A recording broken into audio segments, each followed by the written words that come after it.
Ibig sabihin ba si Kuya Dave dito, ang tingin nila, wala siyang lahat ng sasabihin niya, totoo? Ganun ba yung kanilang um, position dito? Na lahat ng pinupukol ni Kuya Dave ay parang Biblia, na totoo lahat? Ayun, yun po ang pag-uusapan natin sa video na ito. Just a heads up lamang po bago natin ipagpatuloy ang panonood. So, tungkol nga po ito sa sinabi ni Tech June na kung yung bang sinasabi or lahat ba ng mga sinasabi ni Dave is parang Biblia na totoo lahat kaya pinapaniwalaan nga po ng mga taong kumampi sa kanya. So, ipagpatuloy po natin ang panonood tapos magbibigay po ako ng aking opinion. Huwag natin sabihin bata, hindi pwede magsinungaling. Tama. Maliit pa lang po tayo katekra, marunong na tayo magsinungaling. Ibig sabihin ba si Kuya Dave dito, ang tingin nila, wala siyang lahat ng sasabihin niya, totoo? Ganun ba yung kanilang position dito, na lahat ng pinupukol ni Kuya Dave ay parang Biblia, na totoo lahat? Kasi ang labas, basta sabihin ng bata, tangol naman sila, no? Tama po. Yun agad ang totoo. So yun nga po yung problema sa kabila kasi yun nga lumalabas na lahat ng mga sinasabi ni Davis pinapaniwalaan nga po nila.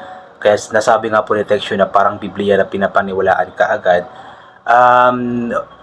Nagpo-post kasi kaagad sila, for example may sinasabi si Dave sa kanila, then ipinopost agad or something na ipinupubliko kaagad nila without verifying muna yung information. Dapat kung talagang gusto nila na maayos ang mga bagay-bagay na ito, so kapag may sinasabi dapat siguro yung bata is i-verify muna nila sa kabila. Kumbaga meron dapat sigurong investigasyon muna ba or ipagtanong-tanong muna para ma-verify kung totoo ba ito. Hindi po yung pinapaniwalaan nga po agad. Pero yun nga, sa kanilang posisyon kasi is andun kasi yung pagmamahal nila, sobrang pagmamahal nila kay Dave. So sa isang tao kasi kapag sobrang mahal mo yung isang tao, parang hindi mo na hindi mo na nakikita yung kamalian ng isang tao. Talagang andun ka na lang siguro para suportahan siya at ipakita yung pagmamahal. Siguro ganoon po yung nangyayari sa kabila. Kaya kahit na anong sabihin ni Davis, talagang pinapaniwalaan nila para maipakita po nila na ganoon nila kamahal si Dave. Kasi bata Kasi siya yung nakababata. Kaya lahat ng sasabihin niya, totoo. Lahat ng sasabihin niya, tama. Ano, dahil bata? Kaya Telegram, minsan tayo naging bata, alam natin kung paano natin napagdaanan yan. Para syempre, makuha mo yung pabor ng tao, nagsisinungaling tayo. Di ba Telegram, alam mo natin yun? Oo nga po. Maging ako, dumaan naman tayong lahat siguro sa pagkabata at alam natin yung pagdating sa kasinungalingan is talagang napagdaanan natin yan.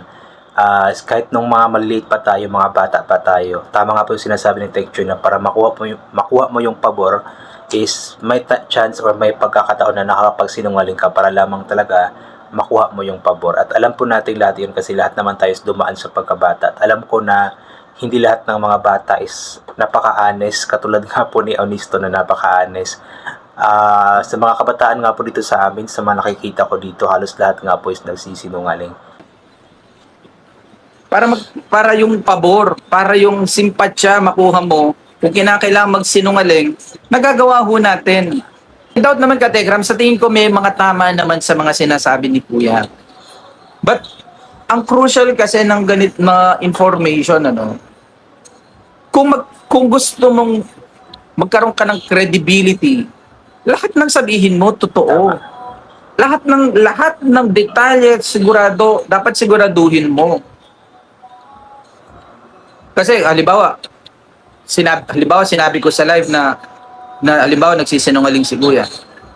Paano didepensahan ni Kuya Dave yun? Dahil alam ni Dave na hindi naman lahat pagsisinungaling. Paano niya sasabihin yun sa mga kinampi niya? Ay, hindi po ako nagsisinungaling. Totoo po yun. Di ba? Kaya ang sabi ko, pwedeng may mga tama sa sinabi niya. Pero kung gusto mo maging credible, sabihin mo lahat ng katotohanan. Huwag may halo, huwag mekos-mekos.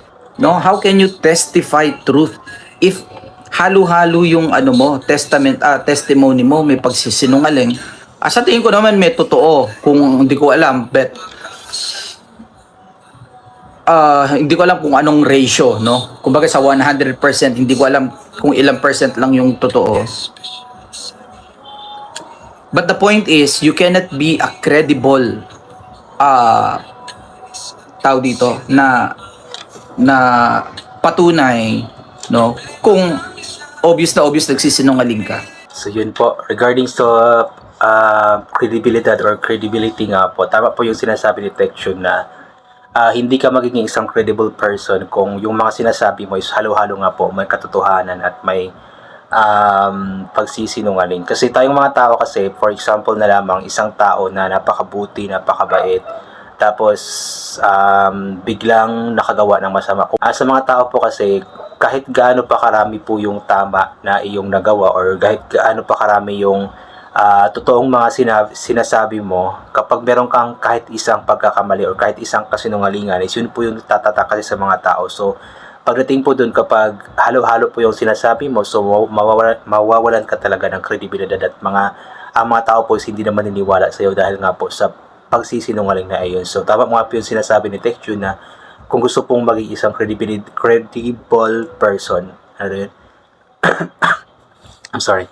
Kung gusto nga daw po maging isang credible na person, dapat lahat ng sasabihin is katotohanan at walang pawang kasinungalingan. Kasi, inulit ko nga po, sa isang pagkakamali, sa isang pagsisinungaling nga lang po is mawawala talaga ang kredibilidad ng isang tao. Kasi yun po yung tatatak sa mga tao yung mga kabutihang nagawa, yung mga katotohanan ng nasasabi is biglang mawawala na lamang po yun kapag merong isang mali or isang kasinungalingan na nagawa nga po.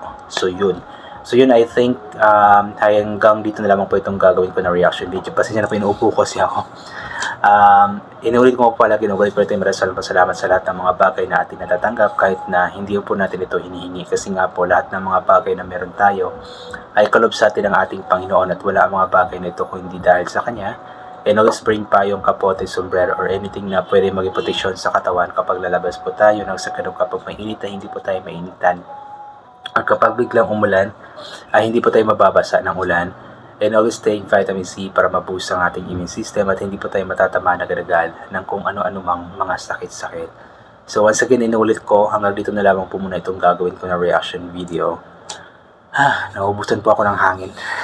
God bless po sa ating lahat at bye for now po.